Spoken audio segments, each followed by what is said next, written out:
Eh bien bonjour, bonsoir, salut à toutes et à tous, ici Riger. On se retrouve aujourd'hui pour la review du scan 852 de One Piece. Mais avant de commencer à faire cette vidéo, je tiens à vous dire, mesdames, mesdemoiselles, messieurs, coupe la vidéo maintenant. T'arrêtes et tu vas regarder One Piece Film Gold. Ok? Tu vas tout de suite et après on revient.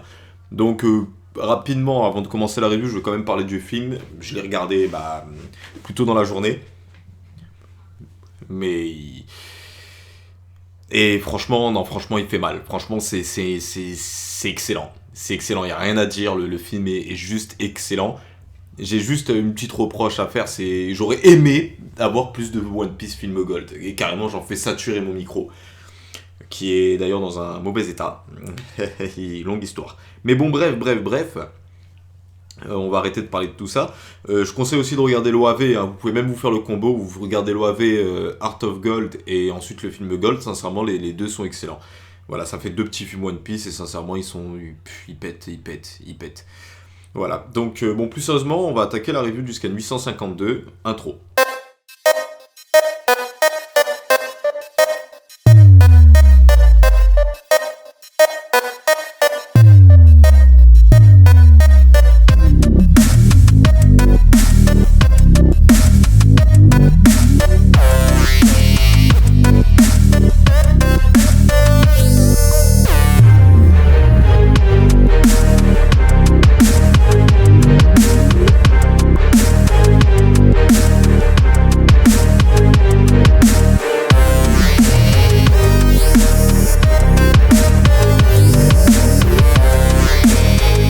Donc voilà, donc j'ai lu le scan déjà deux fois avant de commencer cette review, là je l'ai encore sous les yeux, donc on va faire comme j'ai fait pour la dernière review, je vais lire petit à petit, mais il y a quand même juste un point, on va dire un peu plus global que j'aimerais parler du scan, c'est juste que c'est un peu la révélation, ce autour de quoi tourne le scan, comme quoi Sanji, en fait sa maman avait fait exprès de faire en sorte qu'il puisse éprouver des émotions. Bon, c'est un peu ironique hein, de dire ça, parce que ouais, je vois bien, ok, c'est beau, j'arrive, j'ai fait deux reviews d'affilée pendant 2 semaines, c'est bien, activité, ça repart, tatata. Mais oui, bon, ça je l'avais venu venir à des kilomètres, c'est même la première idée que j'ai eue, c'est de me dire que Oda fait jamais les choses au hasard, et donc du coup c'est logique que si Sanji c'est entre guillemets un échec, c'est que Sora l'a voulu, sa mère l'a voulu. Je veux dire, contrairement à Judge, elle a vraiment de la compassion. Elle cherche vraiment, je sais pas, elle est plus être humain que son mari. Et ça me soulève d'autres questions, justement, tout ça. Mais on va en revenir plus tard, petit à petit. Voilà, donc ça fait que le scan, je l'ai pas trouvé mauvais finalement, mais c'est juste que on va dire qu'avec moi, en tout cas je sais pas après pour vous de votre côté, on va dire qu'avec moi il a pas atteint son objectif de continuer dans sa continuité, des révélations de fou, Je trouve qu'avec ce scan, franchement on a été parti dans un bon combo, la bataille, le Luffy dehors, épousons-nous pudding, ensuite la révélation, non franchement je trouve qu'il était bien parti, et je trouve à mon goût que juste, avec moi, après je sais pas vous comment vous avez réagi lorsque vous avez appris cette nouvelle, mais avec moi, du coup, ça a un peu échoué. Et, euh, et du coup, voilà, j'ai pas trouvé que le scan était mauvais parce que finalement, c'est un peu logique. C'est un peu logique, voilà, un peu dans sa façon de penser, le destin, rien n'est laissé au hasard. Hein, ça aurait été trop simple de dire écoute, on a foiré, mais je trouve que ça crée un paradoxe. Mais voilà, on va en revenir plus tard. J'ai pas trouvé le scan mauvais. Hein. J'insiste bien sur ça. En fait, c'est juste qu'avec moi, il n'a pas atteint l'objectif qu'il a peut-être atteint avec d'autres personnes. Donc on va commencer à relire le scan entre guillemets ensemble. Donc voilà, comme d'habitude, les reviews, je rappelle que le principe c'est que vous avez lu le scan, donc ensuite vous regardez la review derrière pour voir un peu, on va dire, les réactions. Et donc c'est parti, chapitre 852, l'échec du Germa, et on est déjà à 3 minutes 30 de vidéo, si on compte pas l'intro. Donc le scan reprend justement dans l'infirmerie et on a le médecin comme quoi qui explique non putain, les Viscom ils sont cool quand même, elle a pris des balles mais au calme tu vois. Mais par contre c'est bizarre, hein, il risque pas de se poser des questions, hein, Judge, hein, si l'un de ses gosses génétiquement modifié pour résister aux balles a été blessé par la balle d'un de nos soldats. Ça va pas soulever des questions bien évidemment. Il fera pas gaffe, il s'en fout de Reiju de toute façon, lui il aime bien que les garçons. Mais bon bref, on va passer sur ça, on va passer sur ça, donc Sanji, il va pas par quatre chemins, il est pas là en mode je sais pas qu'est-ce que je vais faire, il dit tout à sa sœur le croit. Et voilà, donc il lui explique entre temps, Jinbei brûle le livre pour justement libérer Luffy et Nami, avec une petite référence justement à l'arc Little Garden, lorsque je sais pas si vous vous souvenez, lorsque Mr. Tree les avait mis dans la cire et Usopp avait dû brûler la statue pour les libérer, bah Nami fait une petite référence à ça. Ensuite derrière, bon, Jinbei explique la raison pour laquelle il est ici. La raison qu'on savait déjà, comme quoi son équipage était sous les ordres de Big Mom, et derrière, bah, que tout ce qu'il vient de faire, voilà, c'est la rébellion de fou qui commence. Par contre, Jinbei n'a toujours pas, on ne sait toujours pas du coup quel a été le prix à payer par Jinbei, et ça peut, voilà, comme dans ma dernière review, je parlais quand même d'un truc, théorie du complot entre guillemets, comme quoi son esprit a été modifié par Pudding pour un peu donner un intérêt au fruit de Pudding. Et c'est aussi tout à fait possible que ce soit pas le cas, hein. Je tiens à préciser ça, hein. Je garde quand même l'idée parce que j'ai pas envie de dire, j'ai pas envie de revenir sur ce que j'ai dit, j'ai quand même balancé une petite idée et j'ai pas poussé parce que pour le moment voilà, y a rien qui confirme tout ça, c'est qu'une idée. Il est aussi possible que Big Mom lui ait prélevé de la vie et que derrière Jinbei ait décidé de le cacher à Luffy et Nami pour justement pas les inquiéter. Par contre justement dans toute cette histoire, moi ça me soulève quand même des questions parce que il y a quand même eu des échos comme quoi Jinbei aurait pleuré. Après c'est que des rumeurs, c'est soit Jinbei il était en mode thug, il a fait ouais vas-y t'as raison, vas-y prends mon espérance de vie et ferme ta gueule salope. Mais non, parce que voilà il a dit à Big Mom je veux quitter ton équipage. Il a tourné la roue, c'est tombé sur un signe bizarre avec une sorte de flamme qui ressemblait, alors ça c'était un abonné qui me l'avait dit à l'époque, hein, qui ressemblait justement au fait de prélever l'âme de la personne. Mais il y a aussi la possibilité, si Jinbei a bel et bien pleuré lors de ça, je vois mal Jinbei pleurer parce qu'on lui retire de l'espérance de vie. Sincèrement, je le vois très mal chialer pour ça. Hein. Voilà, je pense pas que c'est le genre de type qui s'inquiète pour sa propre vie, du style « Ah merde, non, mais non !» Mais non, s'il te plaît, vas-y, au calme, vas-y, je reste. Je le vois très mal réagir comme ça. Alors, je pense qu'il y a vraiment... Je pense que le prix qu'il a dû payer, ou peut-être qu'il a refusé de payer finalement, mais qu'il est revenu sur la décision plus tard, voilà, il nous expliquera tout ça plus tard, c'est quelque chose qui ne le concernait pas lui directement, entre guillemets. Et peut-être que c'est pour ça que l'idée de Pudding, moi, ça me plaît, entre guillemets, parce que ça aurait pu être ça, hein, après tout, on nous en a pas parlé, il n'y a rien qui dit le contraire pour le moment. Pour rester dans le délire du prélèvement d'âme, c'est peut-être pas à lui peut-être pas à Jinbei qu'elle allait prélever l'âme, mais peut-être à chacun des membres de son équipage, ça aurait pu être la raison. Et c'est pour ça qu'il aurait pleuré, parce que c'est son choix, ces moussaillants, ces membres d'équipage ont accepté le choix de leur capitaine, de quitter leur équipage, voilà, d'arrêter son business pour se ranger aux côtés de Luffy. Et du coup, il y a la possibilité que Big Mom ait compris que voilà, hein, que Jinbei ça sert à rien pour le faire torturer, ça sert à rien de lui dire vas-y, je te prends de l'espérance de vie. Non, il est tout seul, vas-y, si je le tue, ok, ils vont être tristes, mais voilà, il aura payé sa dette, voilà, non, il faut que je le fasse souffrir, faut que je sorte gagnante quoi qu'il arrive de cette histoire, faut pas qu'il ait un sentiment de fierté. Donc au lieu de prélever, je sais pas, moi on va dire 100 ans à Jinbei, peut-être qu'elle a décidé de prélever 10 ans à chaque membre d'équipage, une bêtise comme ça. Voilà, et pour revenir sur mon hypothèse de la mémoire avec Pudding, tout ça, peut-être que tout simplement son prix à payer a été de perdre tous les bons souvenirs qu'il avait avec son équipage, une bêtise comme ça. Je dis pas qu'il a oublié son équipage, mais peut-être tous les bons souvenirs, tous les bons moments, enfin, ou peut-être quelque chose d'important de son passé, je sais pas. Mais ça pourrait être ça aussi, voilà. Après, je dis pas spécialement qu'elle était formatée pour devenir un ennemi des chapeaux de paille, même si c'était ça dans ma review précédente l'idée. Mais je vais arrêter de parler de ça parce que voilà, je pense que je suis assez étalé sur le sujet. Je vous laisse réagir sur ça dans les commentaires. Voilà, donc bon, ensuite ça reprend, voilà, Luffy a faim, il faut dire la vérité à Sanji, mais qu'il le sait déjà. Donc il part à la recherche de Sanji, et de l'autre côté, voilà, on a Sanji, bon, relâche toutes ses émotions, je pensais m'être sacrifié pour le bien de mon équipage, mais en fait depuis le début, ce que j'ai fait ça sert à rien, je les ai juste amenés dans la merde, voilà, ces derniers temps, voilà, j'ai vraiment pas de chance, je suis la victime de One Piece. Putain, Sanji, vas-y, c'est l'instant ou jamais, là, bien petit à petit, je te fais confiance, je veux que tu battes ton propre père, je veux un combat père-fils dans One Piece. Mais bon, bref. Donc ensuite on a Reiju qui commence à expliquer justement ce qui était un peu le cœur du scan. Bon, on comprend un peu plus pourquoi Reiju n'a pas vraiment sourcillé lorsqu'elle a appris la nouvelle, même si ça continue de m'étonner un peu. C'est parce que de un, ils ont été entre guillemets, elle et les trois frères de Sanji ont été un peu programmés pour pas avoir d'émotion. Et deux, c'est aussi parce qu'elle en a tout simplement rien à foutre. Je veux dire, pour elle, ça change que dalle à sa vie, que demain ce soit les noces pourpres, ça change rien à sa vie. Et donc du coup, par conséquent, voilà, elle explique vraiment tout ça. Elle explique que on est méchant. Big Mom aussi est méchante, mais j'en ai marre d'être méchante, et comme je dois écouter papa, bah, je préfère qu'on crève tous ensemble, dans la joie et dans la bonne humeur. Voilà, je grossis un peu la chose, hein, mais c'est grosso modo ce qu'elle dit à ce sujet-là. Et ensuite derrière, voilà, elle enchaîne justement avec une révélation. Donc on va dans un premier temps parler un peu plus de cette révélation, même si j'en ai parlé au début de vidéo, comme quoi, bah en fait, Sanji...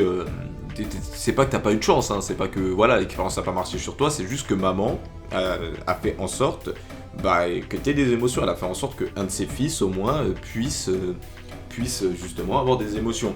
Voilà, donc ça explique le pourquoi du comment, ça explique pourquoi est-ce que Sanji était si gentil, pourquoi est-ce qu'il avait pas eu toutes les modifications que les autres ont eu. C'est à cause d'un médicament. Alors je vais, avant de continuer la vidéo, je préfère lâcher la pensée que j'ai maintenant. C'est quoi les médecins de merde qu'a Judge? Je suis désolé, alors je regarde pour être sûr. Donc, le médecin qui étudie Sanji & dit l'opération a été un franc succès, votre majesté, ne vous en faites pas, le traitement n'a pas eu d'effet sur la procédure, d'accord, voilà, c'est ce qu'il dit lorsqu'elle a pris les médicaments.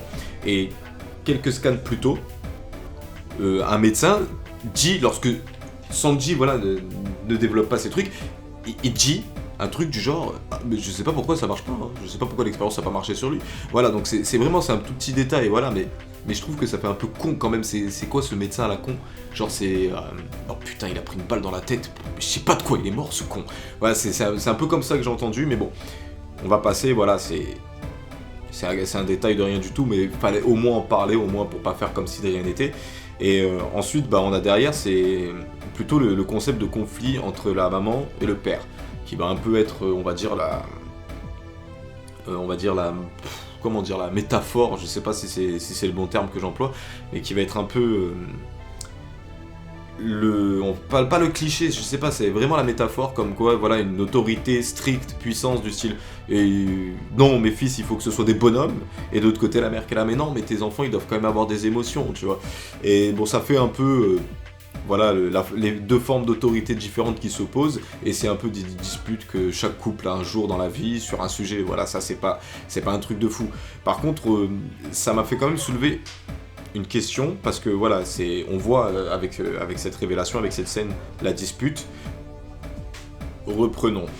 Donc du coup, je disais, c'est des parfaits opposés, en fait, Judge et Sora, donc le père de Sanji et la mère de Sanji sont des parfaits opposés, et moi, ça m'a soulevé une question toute bête, c'est qu'il y a, pour faire des enfants, théoriquement, hein, c'est pas toujours le cas, mais on va pas se lancer dans ce sujet-là, il y a eu une attirance entre les deux, c'est-à-dire, ils sont opposés, ils ont vraiment une vision différente, je veux dire, pas seulement sur ce point-là, mais je veux dire, les deux personnages sont complètement opposés. On a d'un côté Judge qui est strict, sévère, impassif, qui veut même pas que ses enfants aient d'émotions juste pour pouvoir, entre guillemets, réussir dans la vie. Et de l'autre côté, on a Sora qui préférerait limite que ses enfants aient des émotions, qu'ils aient de la compassion, voire qu'on peut percevoir un peu comme une faiblesse, quitte à rater, entre guillemets, leur vie pour avoir une vie d'être humain.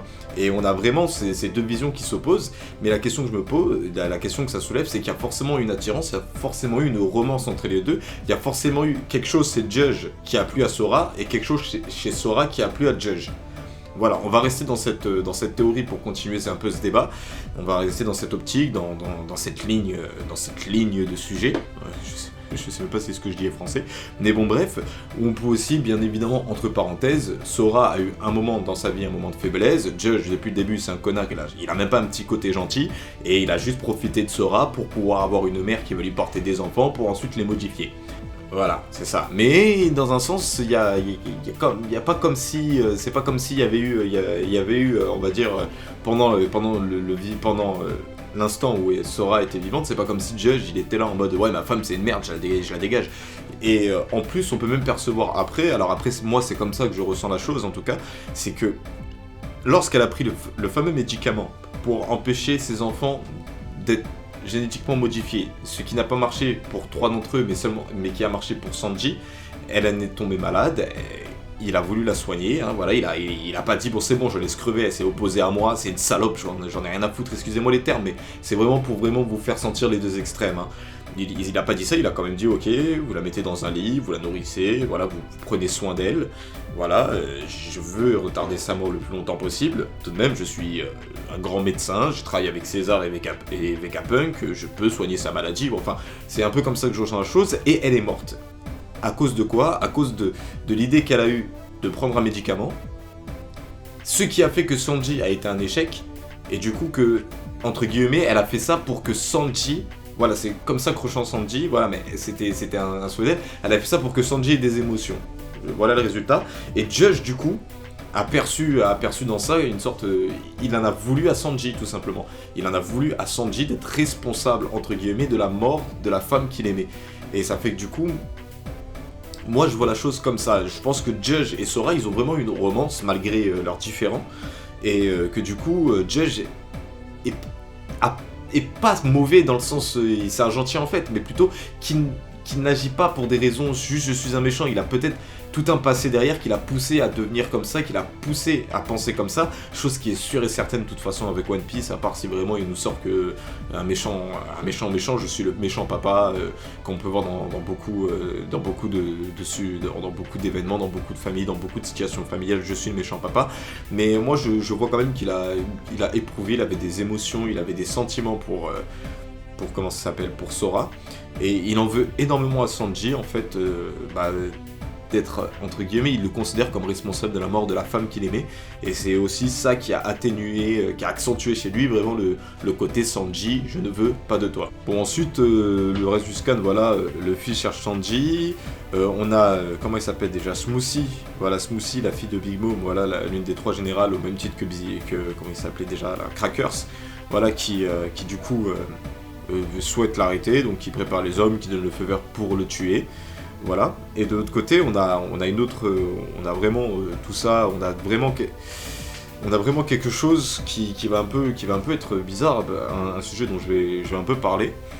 Mais on a en fait Reiju qui va lancer une sorte d'ultimatum à Sanji, en lui expliquant que, bon, j'aurais peut-être pu te le dire depuis le début pour que voilà, tu puisses pas te sentir trop stressé et que tu saches que tout ce que t'as à faire c'est rester au calme et qu'on t'a mis les menottes juste histoire de dire voilà, tu vois, t'as les menottes elles exploseront pas, t'inquiète. Elle aurait pu lui dire plus tôt, mais bon, ça c'est une autre histoire, ça c'est pas un sujet, ça m'a un peu surpris, ça, voilà, c'est contrairement à ce que je disais au début, comme quoi la révélation Sanji c'est pas un échec, c'est un échec volontaire. On a Reiju qui lance une sorte d'ultimatum à Sanji, qui est le suivant, choisis entre ta famille et tes nakama. Bon, dit comme ça, le choix paraît un peu con. Hein. Alors j'ai le choix de choisir une famille qui m'a torturé quand j'étais gamin et que je déteste de tout mon cœur. Il y a avec ma mère que j'aimais, il y a que Reiju que j'apprécie un peu. Mais après mon père et mes frères, je les déteste. Ou entre mes Nagama qui m'ont accepté comme j'étais, pour qui je suis prêt à risquer ma vie, qui sont prêts à risquer ma vie pour moi. On a vécu des moments forts et en plus il y en a mis et ses boobs. Voilà, je me demande bien qui je vais choisir. Voilà, c'est un peu ça l'ultimatum. Mais de l'autre côté, c'est quand même, moi je trouve que c'est quand même un ultimatum intéressant parce que c'est vraiment, on demande à Sanji, en fait, voilà, Reiju dit à Sanji, soit tu choisis ta famille, soit tu choisis tes amis. Et je ressens ça un peu... je trouve que c'est un peu un bon sujet, on va dire, une bonne chose. Donc même si le choix paraît évident et que c'est Luffy et compagnie, c'est quand même un choix qui reste dur quoi qu'il arrive. On pourra dire ce qu'on veut, c'est... un choix qui est le plus souvent dur. Voilà, j'ai pas envie qu'on me rentre dans des sujets un peu trop complexes non plus. Je veux vraiment qu'on parle de l'idée, c'est de l'idée en général, choisir entre la famille et les amis. C'est-à-dire que même si il y a eu beaucoup de mauvais moments pour Sanji auprès de sa famille, qu'il y en a encore, il y a quand même Reiju dans toute l'histoire, il apprécie quand même Reiju, et il y a quand même entre guillemets le souvenir de sa mère derrière dans tout ça. C'est-à-dire laisser vraiment derrière lui son passé pour se concentrer sur l'avenir, ou peut-être se concentrer sur son passé pour essayer de rebâtir quelque chose d'intéressant. Alors même si son père et ses frères c'est peine perdue, Reiju, même si elle se présente comme étant incapable d'avoir des émotions, elle en a quand même, hein. Elle dit j'ai été programmée pour pas avoir d'émotions, par contre j'en ai quand même. Voilà, et je suis obligé d'écouter papa. Et on a vraiment ça, et en fait, plus concrètement, on pourrait résumer le choix choisir entre le souvenir de ta mère et ta sœur, et tes Nakama, tes compagnons, tes amis, Nami et Robin. Ouais, Nami et Robin surtout. Mais bon, bref, voilà, le scan termine un peu sur ça, voilà, en disant que voilà, il n'aura pas d'autre chance, il n'y aura pas d'autre chance pour lui. Et c'est quelque chose, voilà, c'est dans l'optique dans laquelle est parti Sanji. Dans l'optique dans laquelle est parti Sanji depuis le début de cet arc, depuis même l'arc Zou, de se sacrifier un peu pour aider ses amis à, comment dire, pour permettre à ses amis de survivre et de continuer leur aventure, même si lui, il doit pour cela arrêter l'aventure avec ses Nakama. Et bien c'est là on se retrouve, voilà, même si on peut dire que le scan, entre guillemets, en fait, il m'a pas surpris, il m'a pas fait les mêmes chocs que les précédents. C'est surtout ça, en fait, que je reproche un peu à ce scan, c'est d'avoir arrêté ce petit enchaînement. Mais bon, c'est pas grave, j'ai regardé Film God et là, par contre, il y a eu des rebondissements. mais bon, bref, et le scan termine sur ça. Donc après, la question à se poser, c'est que va faire Sanji? Est-ce qu'il va dire, bon ok, bon tiens Reiju, franchement j'étais ravi de te connaître, c'était une fille superbe, c'est dommage que notre père soit un con, bon allez, à plus, hein, j'espère que tu vas pas trop souffrir. Ou est-ce qu'il va dire, ah écoute, moi je te propose la chose suivante, c'est qu'on éclate tout le monde, on éclate Big Mom, on éclate Josh, bon là j'abuse un peu, je grossis la chose, mais est-ce qu'il va préférer tout de même rester aux côtés de sa sœur pour cette dernière bataille?